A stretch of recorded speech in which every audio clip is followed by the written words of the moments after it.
Hi everyone, today's video is about dance, specifically overdancing, underdancing, and just being lazy. How do you spot them? Why does it happen and why are idols so often ridiculed like crazy for it? So let's get into it. Starting with what is overdancing? Overdancing is when an idol goes above and beyond the group choreo. They often stick out and can mess up a group's overall synchronization, exaggerating movements, expressions, and energy. It can be exciting, but since these idols are usually the only one going super hard mode, it can get quite distracting, and sometimes it feels like they're doing an entirely different performance. So, why does it happen? In groups with many members where you often get one 4-second line per comeback, you want your years of training to have meant something, to have some attention on you. It's survival of the most visible. If you're not the center or main dancer, how do you make sure fan cams or the audience even notices you? You go all out. Overdancing becomes a survival tactic, not always to hog the spotlight, but to make sure you're at least in the spotlight for a minute or two. Fans call this pick-me behavior because it seems sort of desperate, but I personally can understand that desperation. We need to stop debuting 15-member groups and then releasing 2-minute 30-second songs. It's just never gonna work.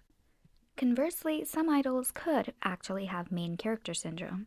You know, when you see people and you just know they've never been bullied or put down because they just ooze unearned confidence. Well, some of these idols could fit that narrative, and that's fine. It's not like I think everyone should go through self esteem crushing experiences, but it could explain why they're more likely to want the spotlight to themselves without thinking too much about their other members. Also, everyone knows K-pop groups have a shelf life. Disbandment, contract expirations, member departures, company disputes, etc. It's a matter of when, not if. Some idols start building their personal brand early, creating a distinctive onstage persona so that fans are invested enough to follow them when they eventually leave behind their group and pursue a solo career. Overdancing becomes a part of that strategy, a signal to fans to say, look, I'm ready to stand on my own. In the digital age, a single viral fan cam can change an idol's entire career. Honey from EXID is one of the most famous examples because it literally saved the group's career. Overdancers often play directly to the camera, exaggerating every move, locking eyes with the lens, making sure they're fan cam bait. They want to be in those You don't know what she did. Eat to me. You body lie with your speaks to me. edits on TikTok, you know? They can also get too into it or believe it's good because they were complimented for it once.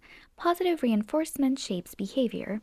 If an idol got praised once for being fiery, powerful, or explosive, they might feel pressured to recreate that reaction over and over, even when it no longer fits the concept. Sometimes they genuinely get swept up in the energy, especially on live stages and screaming crowds. Other times, they're actively chasing past praise to meet expectations. But it could also just be their natural performance style. Some people are simply high energy or naturally exaggerated movers. Think of theater kids or stage actors. Even when subtlety is needed, they lean towards big. It's just what comes natural to them. Ironically, they could possibly be weaker in their dancing ability. Not every idol is a main dancer. Some overdance because they think they can make up for their lack of skills. Their overdancing can be an attempt to match up with their members, but this can sometimes backfire because overexertion highlights sloppiness rather than hiding it. Also, performers feed off their crowd. When fans are screaming, waving banners, and hyping them up, it's natural for adrenaline to kick in and push them into a higher gear. You will most likely see this during concerts. Moving on to underdancing.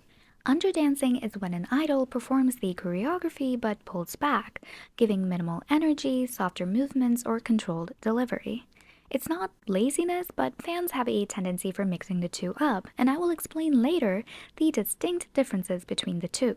So, why does underdancing happen? Again, these idols could be the weaker dancers of their groups and have difficulty keeping up with the choreography or the energy of the other members. It's not because they're lazy, they're just working with their skill set, which happens to be less than their other members who have probably trained for longer. K-pop idols live under intense physical demands. Diets, exercise, long days, early morning, late nights, and not every day is a good day. When they're dealing with a cold, PMS, fatigue, or recovering from any other illness, they may underdance as self-preservation in order to not collapse and just get through a stage. Plus, they also have jam-packed schedules with pre-recordings, live broadcasts, fan signs, and international promotions probably all in the same week or two. To avoid burnout, they might underdance on certain stages so that they can deliver full energy at a later stage. This is not laziness, this is just a pacing strategy. Like I mentioned in my video about vocals, check it out if you haven't, it doesn't matter how good of a vocalist you are, if you dance and jump and move, your voice will shake, so will your breath, and you will generally have less than ideal vocals. Because of this, vocalists who have to sing harder notes, belt, or hit complicated runs often scale back in their choreography to preserve their breath control. Now, this one's pretty obvious, but some idols literally cannot move because of what they're wearing. Tight leather pants, corseted tops, sky-high heels, jewelry, delicate accessories, they can all limit their range. Female idols especially face this when stylists prioritize aesthetics over functionality. Imagine dancing in miniskirts or tube tops. If you don't dance full out, you're entitled and lazy. If you do and have a wardrobe malfunction, then you're slut-shamed. Also, not every song calls for maximum energy. Some concepts are designed to be chill, cool, or detached. Some groups or idols are also given a cool persona and are instructed to be chill, laid back, and just easygoing. And they continue this when they're performing. In these cases, underdancing is a stylistic choice. Just like with overdancing, the energy of a crowd can greatly influence how hard an artist goes. There should, of course, be a baseline of performance standards that they should hit, but it's hard to go all out when you don't receive that energy back. Moving on to lazy dancing, which is when an idol's body language or performance signals they're doing the bare minimum. Incomplete moves, delayed timing, low energy, and a general checked out vibe. Lazy dancing often feels like the performer isn't even trying. This could be because of burnout or exhaustion. Like I mentioned before, K-pop idols face relentless schedules. Over time, they can hit a wall where they simply are too tired to care. They may get frustrated with company decisions, group dynamics, management, or even their own careers, and begin hating their jobs, having to fulfill it only due to contracts. When they feel trapped or powerless, it shows up in their performance. They are there physically, but their heart isn't in it, and fans can sense that. They could also not be interested in what they're doing, possibly forced to do it to sustain fame and money. Not every idol loves every comeback. Some get forced into concept songs or promotions that they may not like. They may hate the styling or the choreography or the message and start mentally distancing themselves from the performance. And imagine performing the same handful of songs year after year. Even dedicated idols can start to feel creatively trapped, stuck in a concept or a discography that no longer excites them. That boredom can trickle into their body language, making performances feel flat and robotic. Then again, it could also just be arrogance because they're getting paid the same amount if they're lazy or not, which of course is entitlement. This is where it crosses into true laziness. Some idols, after gaining a certain level of fame, start coasting, knowing that they'll get praised, money, and fan loyalty regardless of effort. They may see no reason to give 100% when 45 gets them the same rewards. They feel like they're doing the fans a favor by showing up and then cash that check to live the life their fans paid for. So, how do you spot the differences between lazy dancing and underdancing? Because on paper they seem kind of similar. Well, underdancing is usually purposeful or situational control. It doesn't come from negative emotions, and it's most likely something they can't control or intentionally do to keep up. On the other hand, laziness is disengagement, carelessness, or emotional withdrawal surrounding negative emotions, whether that's feeling burnt out, uninspired, or just arrogant. Now, why does this all even matter? Well, K-pop is a performance-centered industry. Unlike Western pop, where many artists just stand still and focus on vocals, K-pop is sold as a full package. Sharp choreography, synchronized formations, polished stage presence, stunning visuals, and carefully styled looks. Fans expect idols to deliver perfection on almost all of these fronts because that's what the industry promises. which is why fans are often more forgiving of lip syncing than they are of lazy stage presence. Performance is a huge aspect of K-pop. Also, K-pop fans don't just passively follow, they invest. Buying albums and merch, attending expensive concerts, streaming for hours, and emotionally attaching to the group's success. When they see an idol underperform in a way that feels selfish or messy, fans feel personally cheated. They put in their time and money and love. The least the idol could do is try. Also, in group centered industries like K pop, teamwork matters deeply. One member consistently slacking or hogging the stage feels unfair, both to the other members and their fans. It's not just about personal reputation, it's about protecting the group's overall image. Stage effort is seen as a sign of respect towards the group, the audience, and the art itself. But it's important to remember not every off day means an idol has given up. Not every soft performance is laziness. And not every dramatic dancer is attention hungry. Sometimes fans hold idols to impossibly high standards, forgetting that they are human, not machines. Performance matters, yes, but grace and context matter too. An example that I want to give is of Ayeon of Baby Monster. When she initially joined Baby Monster for live performances, fans were obviously intrigued by her. She was already the member that was added later on, and is kind of being pushed as the center and face of the group. She was obviously excited to be on stage considering she's trained for years and had to miss her own group's debut era.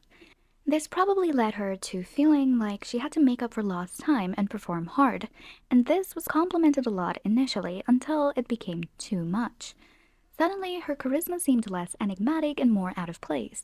It felt like the choreographies were asymmetrical or unsynchronized because she often did moves too hard or differently to the other members.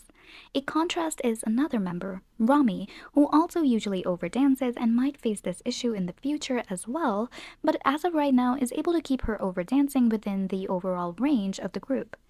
But instead of K-poppies understanding this side of Ahyun's stage presence, they began hating on this newly debuted 17-year-old, which led to a massive morale drop. You could visibly see her being dulled down and underperforming, but of course, people then began calling it lazy. Her so-called laziness wasn't really laziness. It was fear and overthinking every move.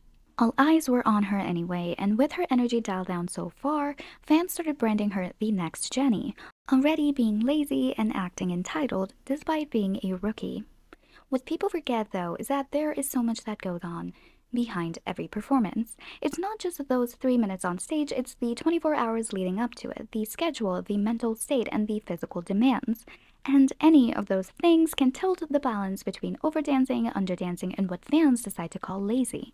And clearly, the days leading up to Ion's so-called lazy performances were probably filled with her watching the massive hate train against her online. That kind of pressure can break anyone, especially a teenage girl who just started out in one of the most cutthroat industries in the world. So when we talk about lazy dancing, it's important to understand that people are talking about two types. There's the laziness that comes from mental exhaustion and pressure, which isn't actual laziness but mental strain coming out physically, where the idol is physically and emotionally drained, second guessing themselves and scared of making things worse. This was clearly the case for Ion. And then there's the laziness that comes from entitlement, where the idol underperforms not because they're struggling, but because they believe they don't have to try. It's when someone consistently underperforms, not just low energy or pushing as much as their body allows, but regressing to what fans know is about 40% of what they're capable of. It's when this happens, despite fans knowing that their schedule wasn't really that hectic, and most importantly, it comes down to facial expressions. If someone is underperforming but their face is still smiley or excited like this, or focused like this, you know that they're trying their best and possibly doing as much as they can keep up with. If it looks like this, however, you know they're phoning it in because they think they're too good for this. If it's something that has always been a thing and fans coddle and defend it too much for too long, what it tells Idol is that, hey, they're gonna love me, defend me, and pay me regardless of how much I try, so why try hard when I can make an appearance and collect the check? So, at the end of the day, overdancing, underdancing, and lazy dancing aren't just surface level fan complaints, they reflect much deeper things about idol survival, group dynamics, industry pressure, and fans' expectations. It's easy to sit behind a screen and judge. Why is she doing too much? Why does he look like he doesn't care? But the truth is, we only see 3 minutes on stage. We don't see the months of training, the mental exhaustion, and the company demands. That's why it's so important as fans to stay critical but also fair, and neither of the three deserve anything worse than plain criticism. As a consumer, you can point it out, hoping the idol amends it, but hate? Even if it's the most extra performer or someone sleeping on stage, if it bothers you, pack up and leave. Don't engage. And that is all for this video. If you like this video, make sure to like, subscribe, and stick around for more deep dives into K-pop culture and fandom. Thank you so much for watching, and I will see you in my next one.